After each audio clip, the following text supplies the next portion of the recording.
Good afternoon from beautiful Brisbane, Australia. How are you today? It's lovely to be here with you, and I'm sorry that I missed last week. It's been incredibly crazy busy as we get into the lead up to the end of the year.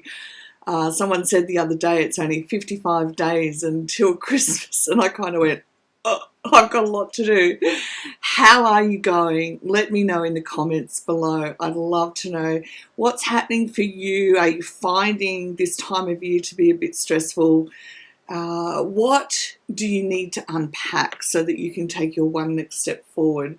Today I want to share with you information to give you hope, to give you confidence during your advanced recovery journey, and also to give you information that will help you in advanced recovery know that what you're experiencing is normal for that period of time. Now, for those who are new to the show, welcome. And if you don't know my story, I basically lost all my cognitive functions. So I couldn't walk, talk, eat, bathe. I couldn't do anything for myself. I had a full-time carer. So now I use the neurobiology, the psychology, and work with the psychological wound and so much more, because it's what's helped me become well, and it's what helps my clients become well. So now what I need to share with you is about the advanced side of recovery, when we're really solidified in the space of who I am. So I know who I am, and I'm aware that my body, soul, and spirit are all reconnected. And I'm focused forward, but I'm still having times when there's a trauma response. So whether the trauma response means that I'm aware that I have dissociation happening, or whether the trauma response means that there's anxiety comes up or something else, then it's different for all of us. So I can't go and quantify depression's happening still. Then we need to be able to go, right, where am I at? What's happening for me? And the one way we do that is go and do something different, okay? Now, for me, that meant last weekend I went away and I went on a women's retreat. Now, I go on a women's retreat annually, and it's actually turned out to be this incredible experience where I can see that each year I've progressed in my recovery. And this year we went to somewhere different. So when our mind and our brain needs to map somewhere different, oftentimes it can cause unknown triggers to flare up and make it really hard for us to want to go somewhere new, because we're afraid that if I go somewhere new, what's going to happen? Am I going to be triggered? And that kind of shuts us down. But I'm in the advanced stage of recovery where I have no problem going somewhere new. I'm happy, I'm excited, I was with friends, people that I know. So internally there was no conflict about me going to a new place. And when we got there, we unpacked, we had a great time socialising, we had dinner, and after dinner there was activities which were great. But then what happened was there was a whole lot of noise going on with different instruments being played and so much more, different sounds, people talking, people moving. And in the end, it was impossible for my whole system to process it. So I had to get up. So my sensory system, which is the first place that information enters our brain, is via our sensory system. It was in overload, so I couldn't get it all in to process, to feel comfortable, etc., etc. So I said, okay, I have to go. I have to leave this room because I'm getting a headache.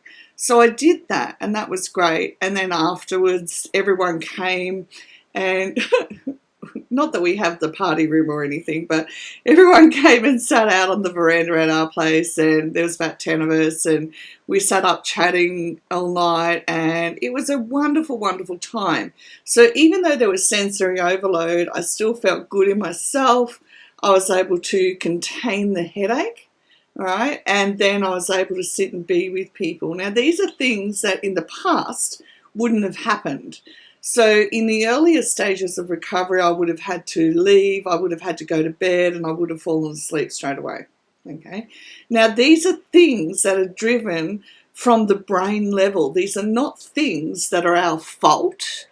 This is part of the process that we go through in recovery that is driven, for want of a better word, monitored by, it's a whole interwoven series of things that come about through our brain's ability to process what's happening in front of us. Okay, so during that night, as I was sharing a room with my best friend, so I was perfectly safe, everything was fine, I'm happy.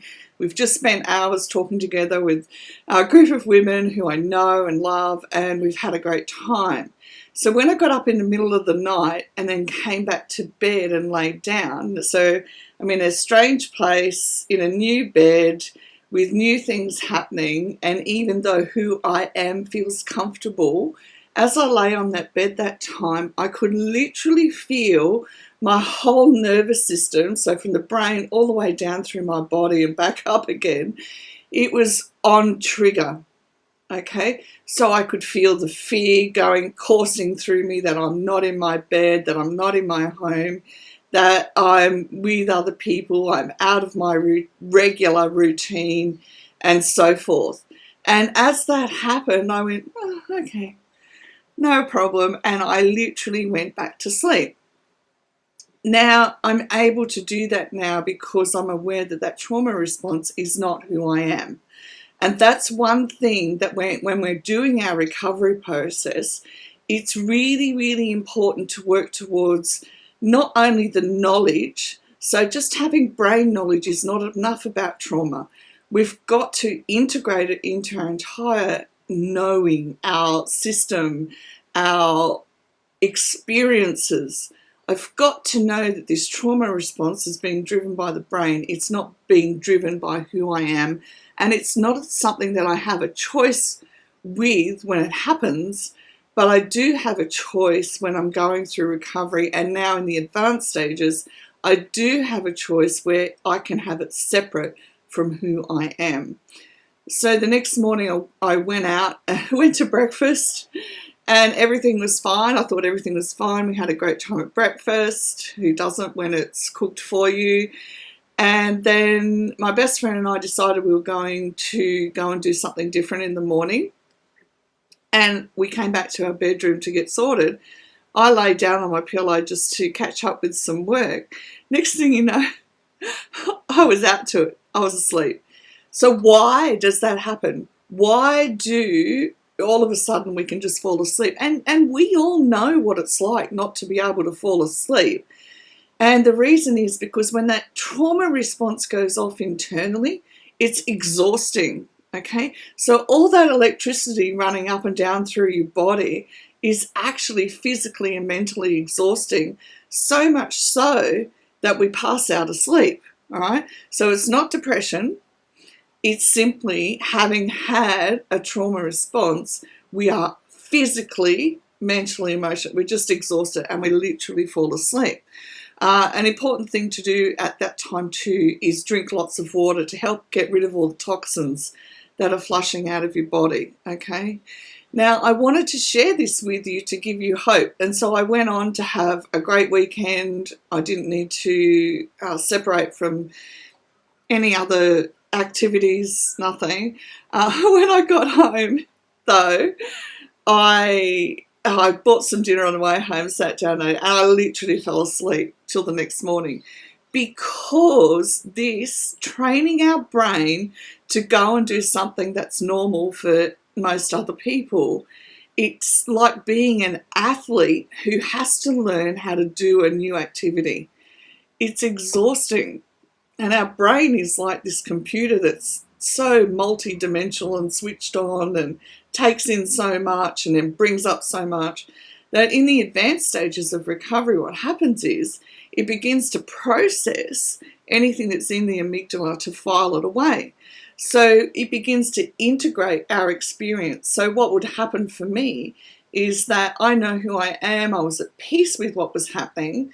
Trauma brain comes in, but then because I'm prepared to just go with the flow with it and go to sleep, and going into this sleep has, I found, been one of the most helpful things to healing.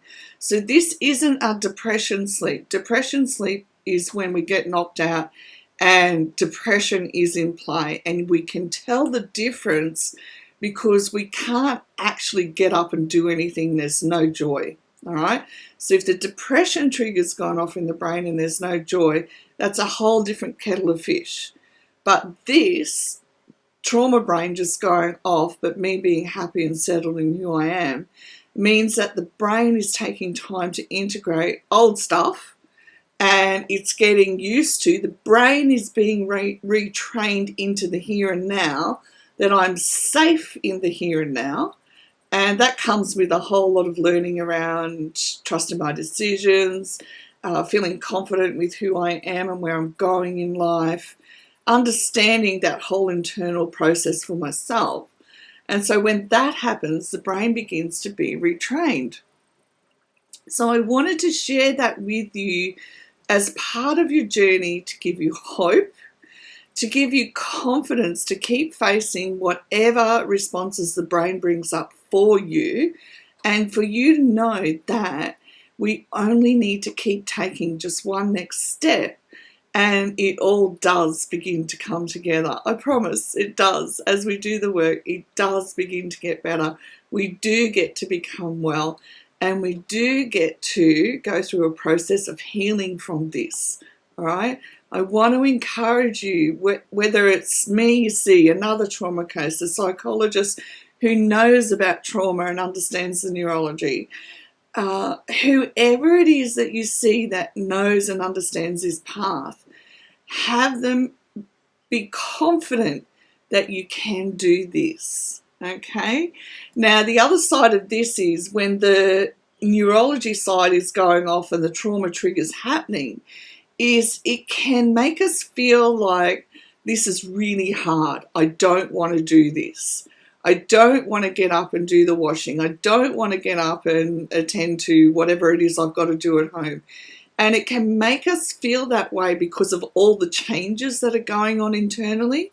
And what we do then is admit, say, yeah, I really feel this way. I really feel that the last thing I want to do is washing, because I'd rather be off doing something pleasurable like reading my books or going shopping, talking to my friends, family, whatever it is that we would prefer. But here's the reality. We have to do the washing, cooking, cleaning. We have to do it, it's part of life. So what we do then is turn it around on its head, and we go, yeah, I don't want to do it. I absolutely admit that at this point in time, I hate the fact that I've got to do the washing. And you know what? It gives us this release of going, yeah, this is my reality, that I hate doing it. And then we're able to get up and do it, even if we hate doing it. And it's almost like a psychologically tricking ourselves. And it frees us up of holding on to the emotions that keep us stuck in that moment. And then you find that you get up when you do it this way. I've certainly found, and my clients have found, when we're doing it this way, we are actually able to get up and go, yeah, let's get this done. And then I can do all the things that I want to do that are enjoyable. Okay, I hope this helps today. Just take your one next step. Remember to like, subscribe, and share for the multitudes of people in the world who still cannot speak about their mental health.